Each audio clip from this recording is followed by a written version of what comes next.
चाहिए तू एको बेर नहीं पूछो ही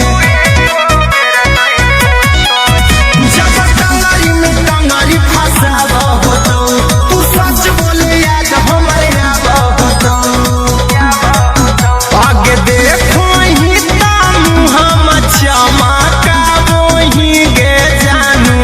अपने पिया से तो बाबू ही हमारा रो बाबू ही गे अपने भातारा से तो बाबू ही हमारा रो बाबू ही गे